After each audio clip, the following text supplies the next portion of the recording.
Boa noite, meus irmãos. Estamos aqui mais uma vez para juntos compartilharmos um pouco da palavra do Senhor. E nessa noite a nossa meditação estará no texto de João, capítulo 6. E o tema da nossa mensagem é: Só Jesus tem a palavra da vida eterna. Só Jesus tem a palavra da vida eterna. Eu convido aos amados irmãos para que abram as suas Bíblias em João, capítulo 6, e vamos fazer uma leitura introdutória dos versículos de 66 a 69. João, capítulo 6, versículos de 66 a 69. Assim diz a palavra do Senhor, meus irmãos.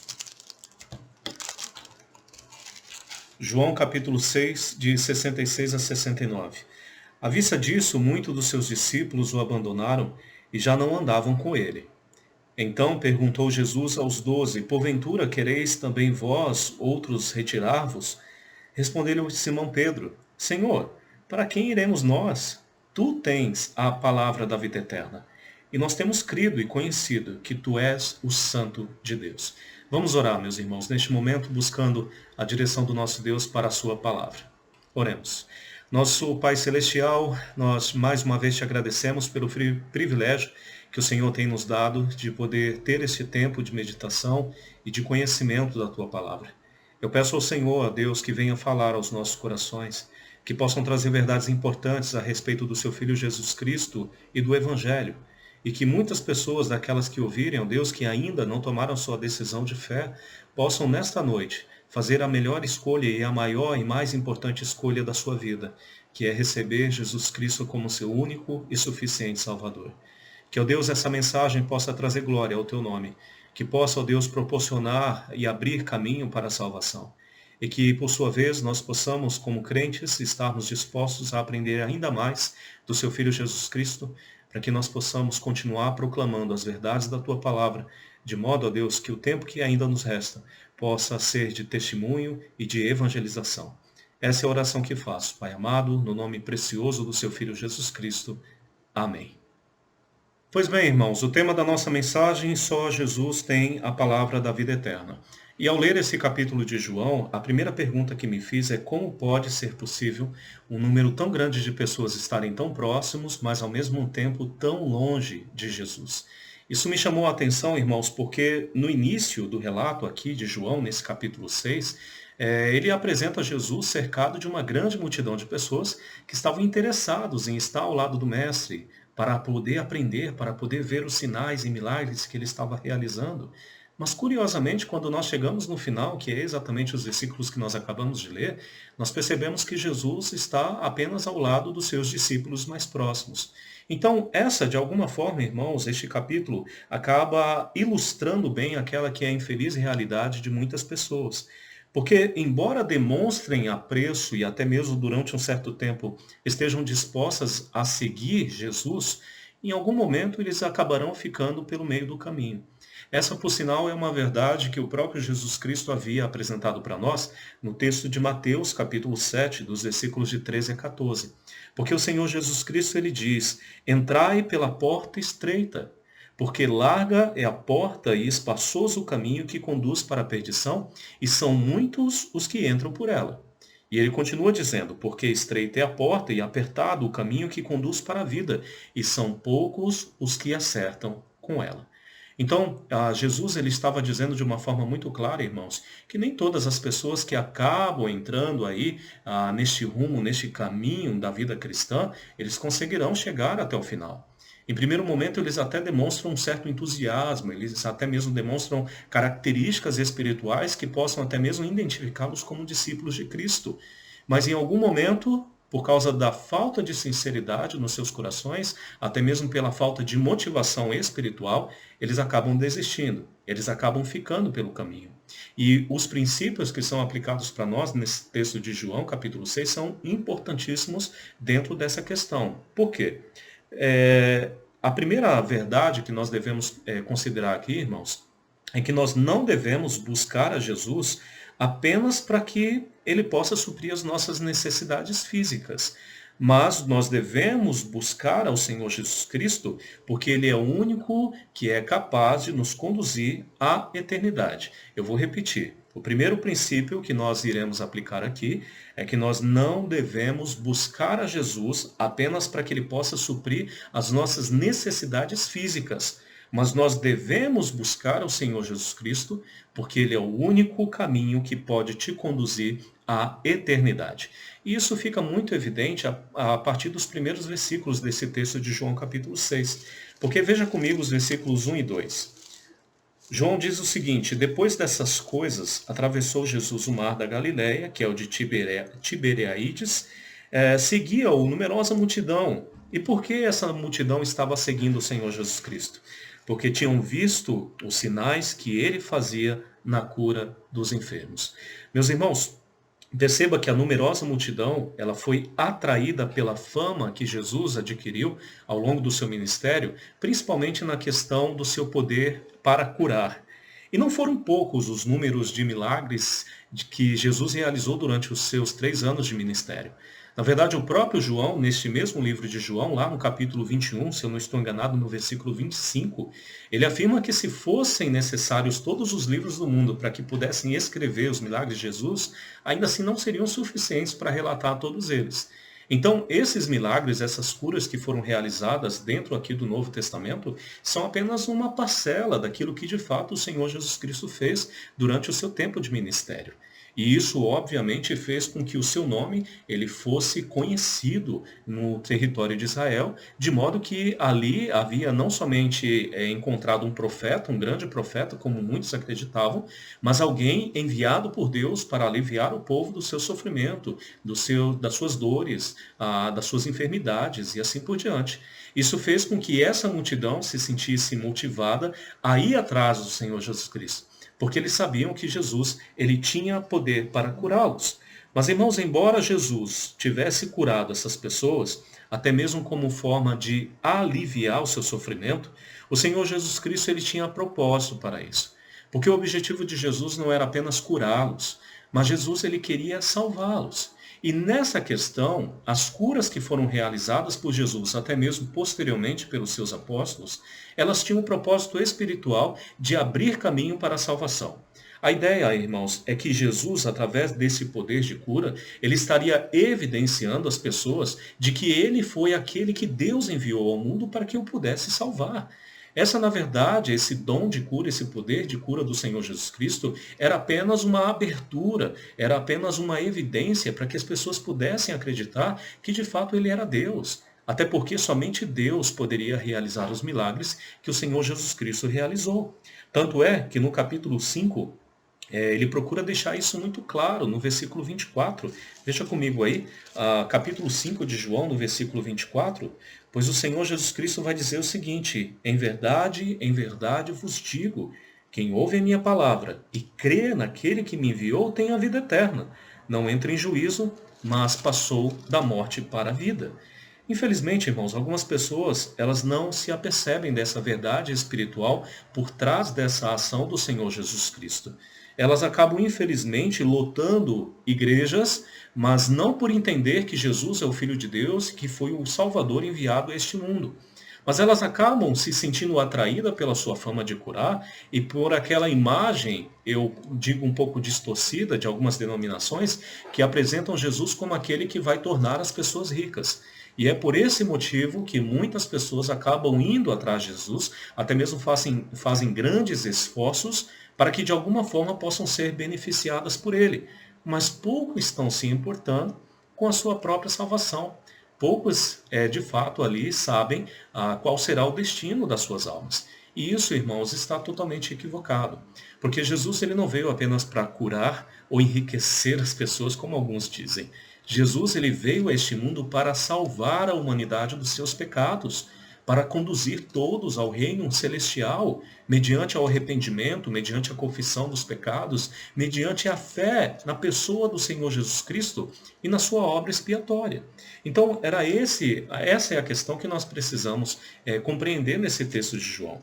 E para ser mais claro, muitos são aqueles que procuram Jesus para curar os seus corpos. mas poucos são aqueles que têm procurado Jesus para que ele possa curar as suas almas. Muitos são aqueles que procuram Jesus para curar os seus corpos, mas poucos têm sido aqueles que procuram Jesus para que ele possa curar a sua alma. E irmãos, ao pensar sobre isso, eu fiquei meditando. O que adiantaria você ter plena saúde, estar em perfeito estado de saúde e ser lançado no inferno?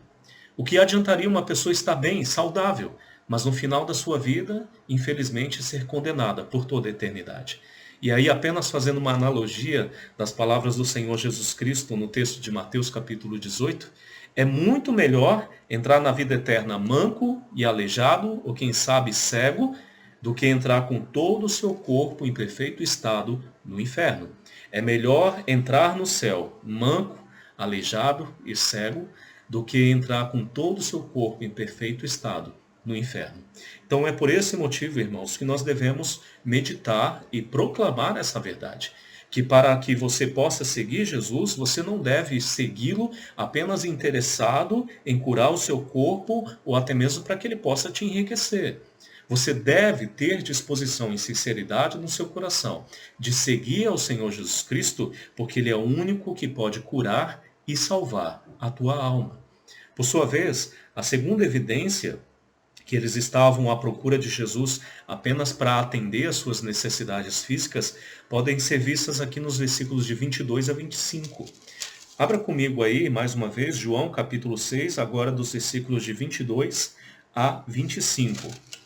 Pois diz o seguinte: no dia seguinte, a multidão que ficara do outro lado do mar, notou que ali não havia senão um pequeno barco e que Jesus não embarcara nele com seus discípulos, tendo estes partido sós. Entretanto, outros barquinhos chegaram de Tibereaides, perto do lugar onde comeram pão, e tendo o Senhor dado graças, quando, pois, viu a multidão que Jesus não estava ali nem os seus discípulos, tomaram os barcos e partiram para Cafarnaum à sua procura. Ou seja, eles estavam à procura de Jesus. E como não encontraram naquela região, eles pegaram os barcos disponíveis que estavam ali e atravessaram o mar da Galileia, porque eles estavam, de fato, à busca de Jesus, à procura de Jesus, eles queriam estar próximos de Jesus. E aí no versículo 25 continua. E tendo-o encontrado no outro lado do mar, lhe perguntaram: Mestre, quando chegastes aqui? João está relatando para nós, irmãos, ainda no início deste capítulo, que um grande número de pessoas estava à procura de Cristo. E essa grande multidão acabou trazendo um certo problema para os discípulos, os 12 discípulos de Jesus. Porque diante da grande multidão que ali estava, eles começaram a se preocupar em como iriam alimentar essa multidão. Porque essa multidão estava tão interessada, tão empolgada para estar ao lado de Cristo, que eles pouco se importaram em levar os mantimentos, levar algum recurso para que eles pudessem se alimentar. Seu entusiasmo, a sua vontade de estar próximo do Senhor era tão forte que eles nem sequer se preocuparam com esses detalhes para alguns, né? Mas isso trouxe preocupação para os discípulos de Cristo. Tanto é que João ele vai começar a relatar a partir do versículo 3 que os discípulos começaram a se questionar, a argumentar, a planejar o que poderia fazer. E aí tanto André quanto Filipe deram várias opções, mas eles estavam ao lado do Deus Todo-Poderoso, que não somente tem poder para curar, mas fazer tudo aquilo que bem desejar. E de uma forma divina, extraordinária, maravilhosa, poderosa, Jesus, ele pega 5 pães e 2 peixes que estavam disponíveis, 3 peixes que estavam disponíveis, junto com um jovem no meio da multidão, e faz com que toda essa multidão, que de acordo com os versículos aqui, versículo 10, era de aproximadamente 5.000 pessoas, Jesus alimenta todas essas pessoas e ainda faz com que sobre 12 cestos cheios de comida. E aqui, meus irmãos, nós podemos ver que o Senhor Jesus Cristo ele é extremamente misericordioso, porque ele se apercebendo na necessidade do povo, ele se colocou à disposição para ajudar. Porque é interessante que até mesmo enquanto os discípulos estavam discutindo o que iria fazer, Jesus ele já estava planejando, Jesus já sabia o que ele iria realizar, o grande milagre que ele ia realizar. ele não iria deixar aquele povo morrer pelo caminho de fome, meus irmãos, porque ele se importa com essas pessoas, ele se importa com os necessitados, ele se importa conosco. E é por esse motivo que Jesus fez esse grande milagre, para poder suprir as suas necessidades. Mas lembre-se que, como eu havia falado, tudo que Jesus fazia tinha um propósito espiritual. E o propósito espiritual deste grande milagre era que as pessoas, mais uma vez, se apercebessem que não estavam diante apenas de um profeta de Deus, que não estavam diante apenas de um grande mestre, mas que estava diante do Deus Todo-Poderoso, o Emanuel, que veio a este mundo para poder salvar a humanidade. E todos aqueles que vissem aquele milagre e viessem a crer em Jesus, obviamente, teriam um grande privilégio de receberem a salvação e a vida eterna. E é curioso, irmãos, que aqui nós podemos ver que esse milagre foi tão impressionante que aqueles que testemunharam este grande milagre não tiveram dúvidas de que Jesus era o Messias que eles tanto estavam aguardando. E aqui, teoricamente, seria uma notícia fantástica. Poxa vida, uma multidão de 5.000 pessoas reconhece Jesus como Messias e está pronto a entronizá-lo. Porque, de acordo com os versículos 14 e 15, a disposição desse povo era fazer naquele momento Jesus como seu rei. Veja aí, João capítulo 6, versículos de 14 a 15. Vendo, pois, os homens o sinal que Jesus fizera, disseram: este é verdadeiramente o profeta que devia vir ao mundo. E a palavra profeta aqui, no seu sentido original, ela traz uma ideia de que eles estariam falando a respeito do Messias. Era justamente aquele profeta, aquele homem ou aquele personagem messiânico que o próprio Moisés já havia colocado para o povo de Israel. Estaria falando especificamente de Siló nessa questão, tá bom? E aí no versículo 15, sabendo, pois, que estavam para vir com o intuito de arrebatá-lo para o proclamarem rei, veja o comportamento de Jesus. Ele retirou-se novamente sozinho para o monte. Meus irmãos, talvez você se pergunte, pastor, por que Jesus ele se retirou neste momento? O fato da multidão fazê-lo como rei não era justamente aquilo que ele esperava que as pessoas fizessem? Eu também pensei a mesma coisa, meus irmãos. Mas nós devemos lembrar que Jesus, ele é Deus. E ele sabia exatamente aquilo que estava no coração e na mente daquelas pessoas. Ele sabia, irmãos, que a motivação de que essas pessoas estariam ali prontas para torná-lo rei sobre eles, não era uma motivação espiritual. Não tinha uma motivação realmente voltada para o propósito pelo qual ele veio a este mundo. Na verdade, o interesse daquelas pessoas era que Jesus, sendo rei, ele poderia, de alguma forma, aliviar ainda mais o seu fardo de sofrimento. Eles imaginavam que talvez proclamando Jesus como seu rei, ele poderia saciar de uma vez por todas a sua fome de pão, poderia vencer os romanos, que eram os grandes inimigos naquela época. Então eles não estavam ali proclamando Jesus como Senhor Todo-Poderoso, como Rei Todo-Poderoso que veio a este mundo para poder o salvar.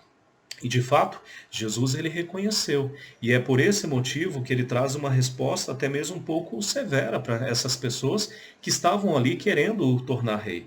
Pois veja comigo os versículos de 26 a 27. João capítulo 6, versículos de 26 a 27. Diz o seguinte: respondeu-lhe Jesus: em verdade vos digo, vós me procurais não porque vistes sinais, mas porque comeste dos pães e vos fartastes.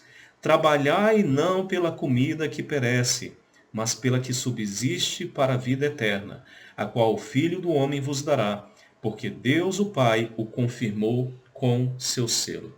Meus irmãos, eu fico a pensar se diante dessa multidão de pessoas que têm lotado igrejas por aí, Jesus ele trouxesse alguma resposta ou alguma afirmação semelhante a essa que nós acabamos de ler nesse versículo.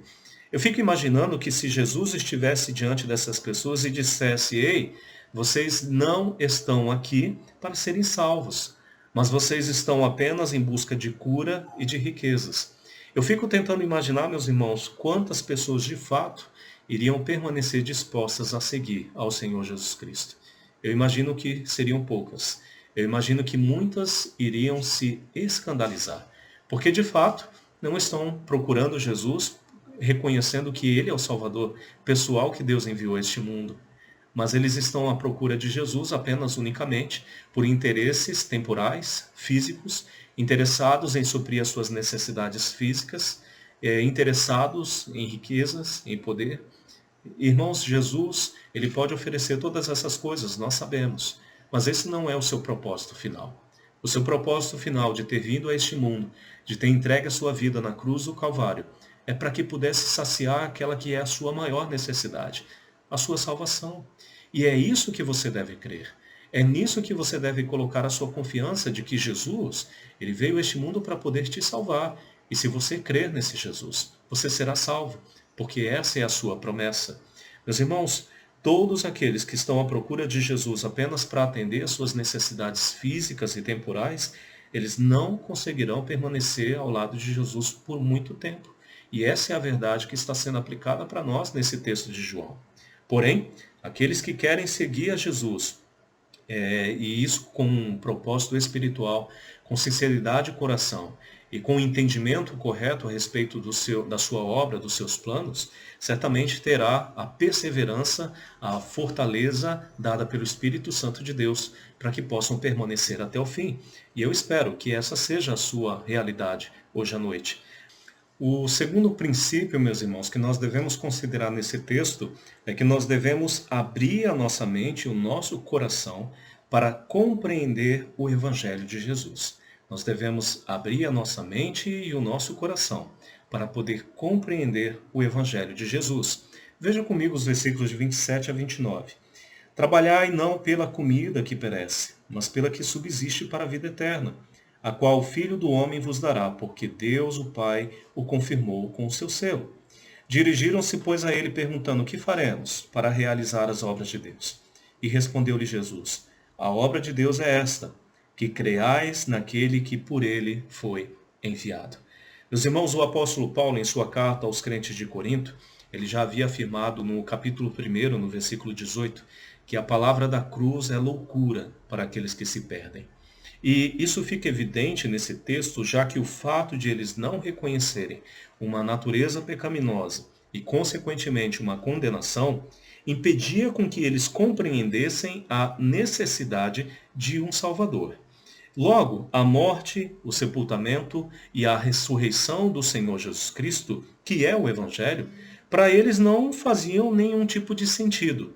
E essa talvez seja a grande dificuldade de muitas pessoas. Porque se você não reconhece uma natureza pecaminosa, se você não aceita a condenação do pecado, logo você não vê a necessidade de um Salvador. Então, a morte, o sepultamento e a ressurreição de Jesus para você não faz nenhum sentido. Isso, claro, dentro da questão de pessoas que ainda estão em trevas. Mas, assim como o apóstolo Paulo, ele já nos afirma, enquanto para eles é loucura, para nós é poder de Deus. Porque aqui nós podemos perceber toda a grandiosidade do plano salvífico do Senhor. E, irmãos, algumas considerações que nós devemos apresentar aqui é que a grande dificuldade dessas pessoas continuarem seguindo a Jesus, ou até mesmo chegarem a ser salvos, é porque eles não compreendem que a salvação é unicamente pela obra expiatória do Senhor Jesus Cristo. A grande dificuldade dessas pessoas serem salvos é porque elas não conseguem compreender que a salvação é unicamente pela obra expiatória de Jesus. Por isso que, em vez de confiarem na obra expiatória de Cristo para a sua salvação, eles ainda preferem continuar acreditando que as suas próprias obras podem, de alguma forma, levá-los e conduzi-los até os céus. E isso fica também evidente nesse texto de João capítulo 6. Porque, mais uma vez, observando o versículo 27, você vai perceber que Jesus estava afirmando que eles deveriam trabalhar não pela comida que perece, mas por aquela que subsiste para a vida eterna.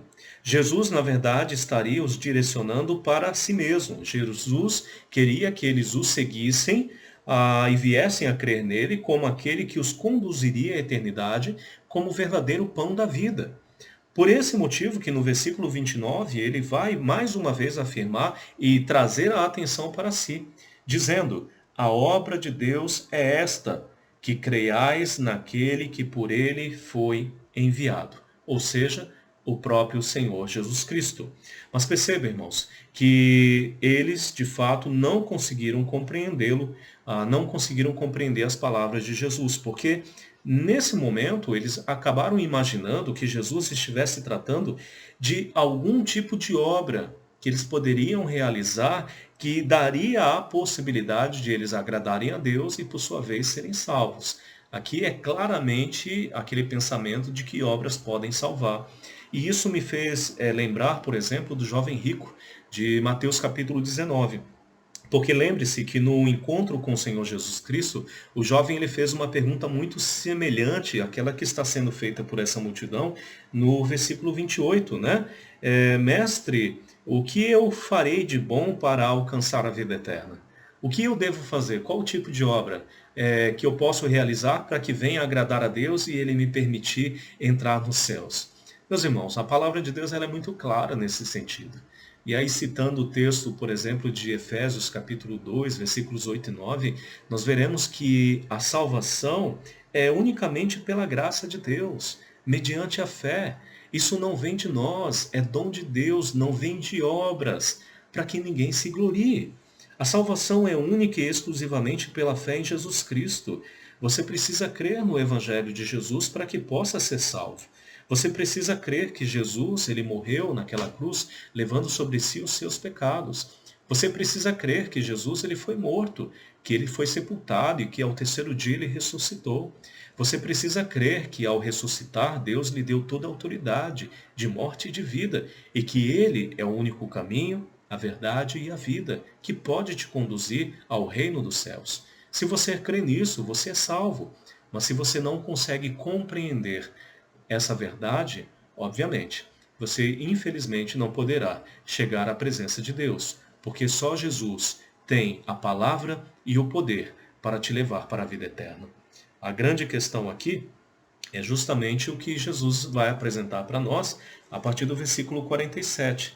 Porque diante deste comportamento, veja o que Jesus vai afirmar a partir do versículo 47 até o versículo 51. João capítulo 6, dos versículos de 47 a 51. Em verdade vos digo que quem crê em mim tem a vida eterna. Eu sou o pão da vida. Vossos pais comeram maná no deserto e morreram. Este é o pão que desce do céu, para que todo o que dele comer não pereça. Eu sou o pão vivo que desceu do céu.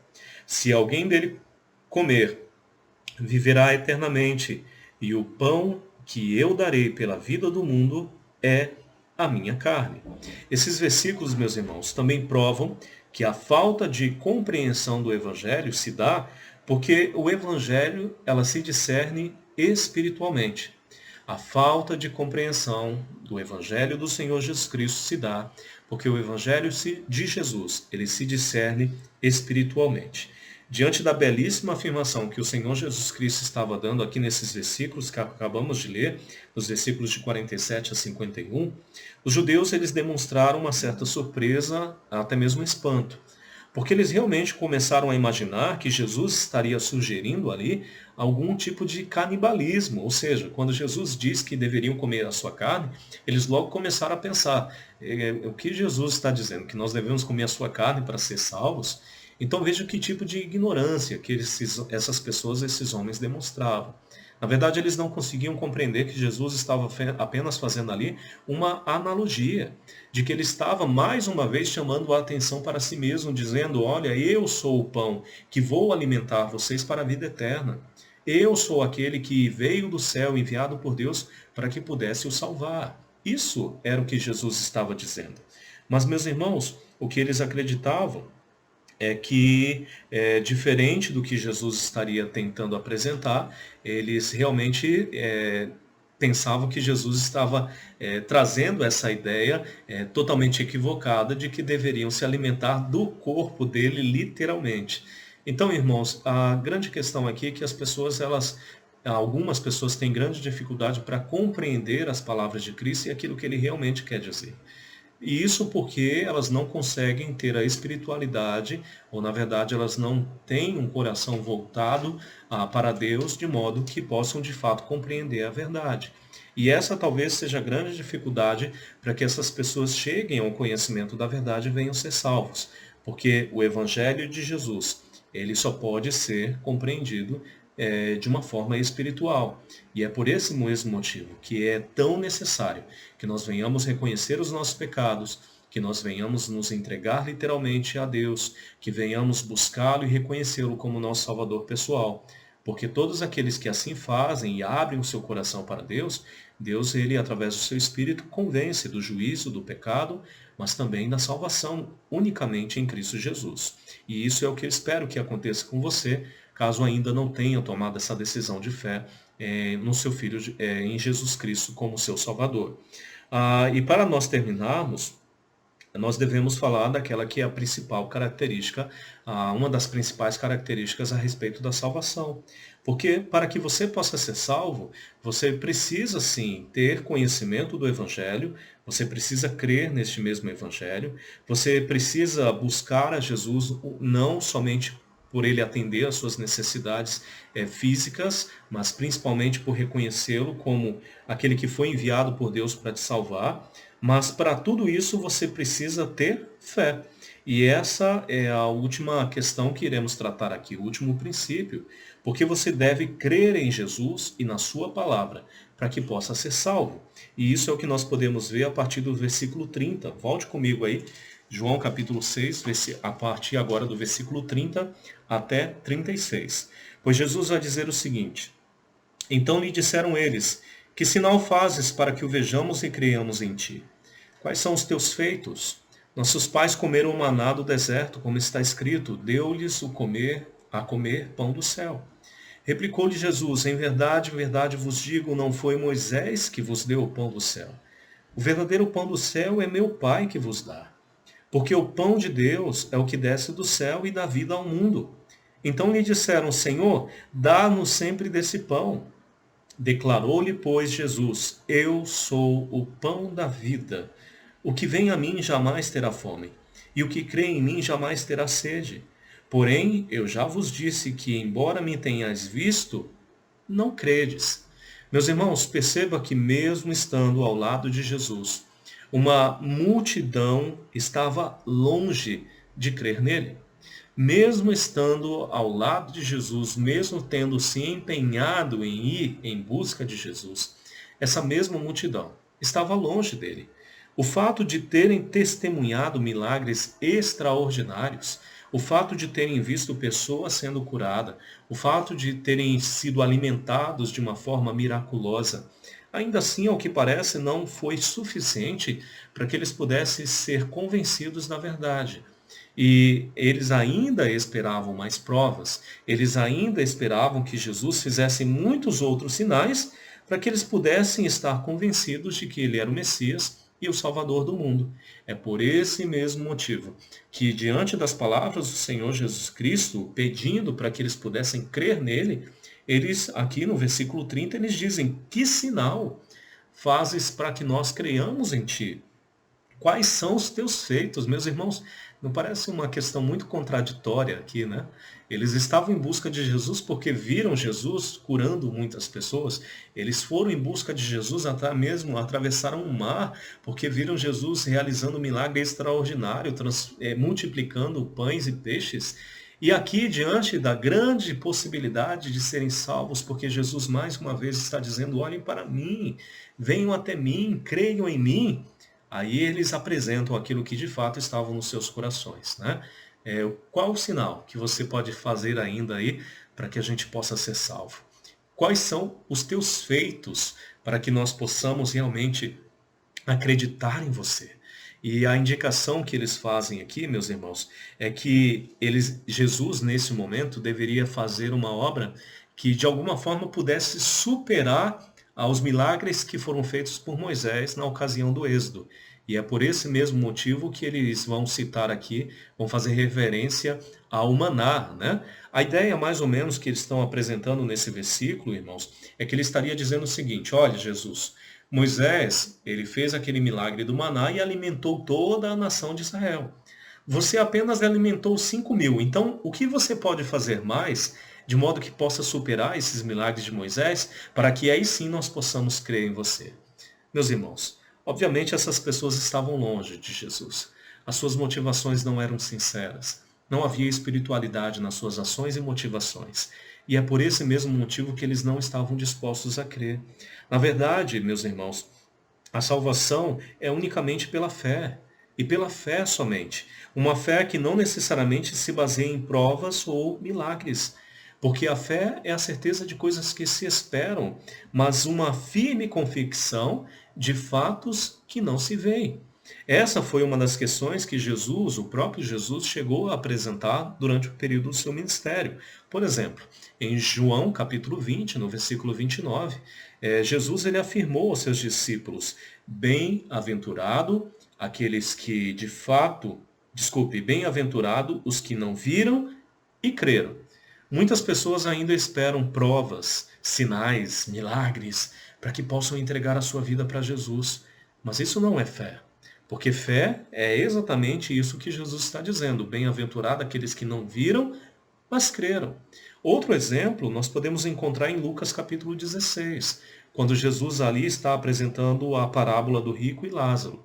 Porque estando o rico no inferno, conforme o versículo 28, ele pede para que Abraão envie os mortos para dar testemunho aos seus familiares de que o céu e o inferno eram de fato reais, assim como ele aprendeu ao longo de toda a sua vida e se negou a acreditar.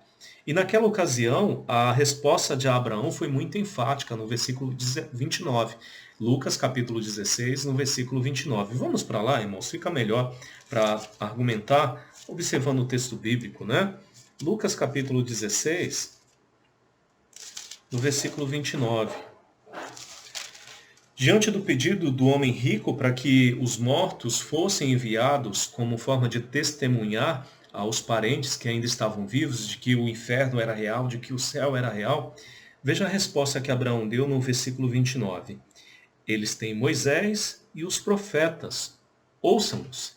E aqui, meus irmãos, há uma indicação de que a palavra de Deus é mais do que suficiente para que possa convencer o pecador de que tudo aquilo que aqui está escrito é a verdade. Nós não precisamos de provas, nós não precisamos de sinais, nós não precisamos de milagres, porque tudo isso nós já temos aqui na palavra de Deus. E ela é mais do que suficiente para que possa convencer um coração da verdade de Deus. E é por meio dela que Deus faz florescer a fé nos nossos corações. Porque assim como dito por Paulo em Romanos capítulo 10, no versículo 17, a fé vem pelo ouvir, e o ouvir a palavra de Deus. Mas o rico, nessa história, ele acaba insistindo, porque veja o versículo 30. Versículo 30. Mas ele insistiu: não, pai Abraão, se alguém dentre os mortos for ter com eles, eles arrepender-se-ão. Meus irmãos, algumas pessoas talvez poderiam pensar nessa possibilidade, né? Olha, se alguém vir lá do céu, aquele crente que morreu vir do céu e chegar diante de mim e dizer: é verdade, talvez eu acredite. Talvez um homem ruim que morreu e foi para o inferno, e se ele voltar e dizer: é a verdade, talvez eu acredite. Mas, meus irmãos, para aqueles que não querem acreditar na verdade de Deus, mesmo diante da ressurreição dos mortos, ainda há grande possibilidade de eles não acreditarem. Porque é exatamente isso que Abraão também vai responder. Se não ouvem a Moisés e aos profetas, tampouco se deixarão persuadir, ainda que ressuscite alguém dentre os mortos. Eles não irão acreditar. Eles não acreditam na palavra de Deus. E não são outros sinais que poderiam trazer essa possibilidade para que eles pudessem crer. Ah, meus irmãos, se Jesus certamente poderia, naquele momento, fazer muitos milagres diante dessa multidão, de modo que eles pudessem ser sim, convencidos. Jesus poderia ter realizado feitos muito maiores do que Moisés realizou ali na ocasião do Êxodo. Mas para um coração sem fé, Não há milagres ou obras que possam ser feitas por Deus que os possa convencer da verdade. Um coração sem fé, não há provas ou milagres que possam ser feitos por Deus que os possa convencer da verdade. Deus, ele provou o seu amor para com todos nós, no fato de entregar a vida do seu Filho Jesus Cristo na cruz, para morrer pelos nossos pecados, para nos dar a possibilidade de salvação. Essa foi a maior prova, este foi o maior milagre de Deus, ressuscitar o seu Filho Jesus Cristo. Mas ainda assim, isso não tem sido suficiente para que muitas pessoas possam acreditar nele. E infelizmente, o resultado, irmãos, é incredulidade. Infelizmente, a consequência é que essas pessoas, embora tenham essa empatia, essa motivação até mesmo para visitar uma igreja, para lotar a igreja, elas não permanecerão por muito tempo. Porque em breve momento, os seus corações e o mau intento do seu coração será revelado. Por esse motivo que convido os irmãos para ver a reação de alguns judeus nos versículos de 41 a 42. João capítulo 6, versículos 41 a 42. Murmuraram, pois, dele os judeus, porque dissera, eu sou o pão que desceu do céu. E diziam, não é este Jesus, o filho de José? Acaso não lhe conhecemos o pai e a mãe? Como, pois, agora diz, desci do céu? Meus irmãos, o que estava acontecendo aqui é que Jesus, de fato, estava se apresentando como Deus, porque ele estava se equiparando de fato como Deus. Aqui eles conseguiram compreender acertadamente que Jesus estava se igualando ao Pai. Mas, em vez de eles confiarem e acreditarem nessa verdade, verdade essa que já havia sido compartilhado para eles nas Sagradas Escrituras, anunciando a vinda do Messias, do Emanuel, do Deus conosco, eles simplesmente se rebelaram. Eles usaram essa questão para hostilizar Jesus, porque ali eles afirmavam, não, como que ele está se igualando a Deus? Nós o vimos o nascer, nós conhecemos a sua família, ele é lá de Nazaré, nós conhecemos ele, e ele não veio do céu. Incredulidade, falta de fé. E isso, infelizmente, fez com que não somente esses judeus, mas muitos outros viessem a abandonar a Jesus, a deixar de segui-lo, como nós podemos ver dos versículos de 60 a 65. João, capítulo 6, versículos de 60 a 65. Muitos dos seus discípulos, tendo ouvido tais palavras, disseram, duro é esse discurso. Quem o pode ouvir? Mas Jesus, sabendo por si mesmo que eles murmuravam a respeito de suas palavras, interpelou: isso vos escandaliza? Que será, pois, se virdes o Filho do Homem subir para o lugar onde primeiro estava? O Espírito é o que vivifica, a carne para nada aproveita. As palavras que eu vos tenho dito são Espírito e são vida. Continuando até o versículo 65. Contudo, há descrentes entre vós. E Jesus sabia disso, né? Pois Jesus sabia desde o princípio quais eram os que não criam e os que o haveriam de trair. E prosseguiu, por causa disso, é que vos tenho dito, ninguém poderá vir a mim, se pelo Pai não lhe for concedido. Meus irmãos, essa grande multidão, essas muitas pessoas acabaram se escandalizando. Os discípulos de Jesus, muitos deles que estavam talvez há muito tempo aí seguindo o Mestre, eles o abandonaram. E por que o abandonaram? Porque nunca o pertenceram. Eles não foram aqueles escolhidos por Deus para a salvação. Eles não foram aqueles que Deus escolheu para estarem ao lado de Jesus. As suas motivações eram egoístas. Eles estavam atrás de benefícios temporais e terrenos. Eles não creram em seus corações, estavam em trevas. Eles não poderiam permanecer ao lado de Jesus, porque o seu caminho era o caminho largo, que conduz à perdição. Mas, meus irmãos, para aquele que crê em Jesus e na sua palavra, há uma realidade totalmente diferente. E há uma grande convicção, há uma certa convicção de que Jesus é o melhor caminho, é o único caminho, e que é a ele que nós devemos seguir, mesmo diante de lutas, mesmo diante de grandes tribulações, porque ele vai nos conduzir à vida eterna e ao lado de Deus. E essa foi de fato a afirmação que Pedro fez nos versículos de 66 a 69, porque mais uma vez ele vai dizer, à vista disso, muitos dos seus discípulos o abandonaram e já não andavam com ele. Então perguntou Jesus aos 12, porventura quereis também vós outra vez retirar-vos? Respondeu-lhe Simão Pedro: Senhor, para quem iremos nós? Tu tens a palavra da vida eterna, e nós temos crido e conhecido que tu és os santos de Deus. Essa é uma pergunta interessante, meus irmãos. Para quem iremos nós? Existe outro caminho? Existe outro Salvador? Não existe. Jesus é o único caminho, a única verdade, ele é a vida. Ele pode nos oferecer a vida. Para isso é necessário que nós possamos crer nele. E a pergunta que faço esta noite é se você já creu nas palavras do seu Salvador. Se você acredita realmente que ele pode não somente te ajudar fisicamente, mas principalmente ele pode te salvar espiritualmente. E este deve ser o seu principal interesse em procurar Jesus, a frequentar uma igreja, a ler a Bíblia, a fazer orações, é buscar a salvação que somente ele pode dar. Não se preocupe com o terreno, não se preocupe com as suas aflições temporais, mas se preocupe com a sua eternidade e com aquilo que há de acontecer depois que você fechar os olhos ou que o Senhor Jesus Cristo voltar. Creia em Jesus nessa noite. Entregue-se completamente a Ele. Abandone as suas velhas tradições. Não confie nas suas próprias obras, porque ela não pode te salvar.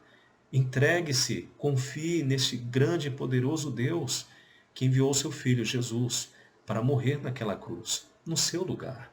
Creia nisso, e a promessa que Deus te faz é que você será salvo e que estará no paraíso quando o momento certo chegar. Eu espero que você medite nessa noite e eu espero que você confie nessa palavra, porque só Jesus pode te salvar. Vamos orar.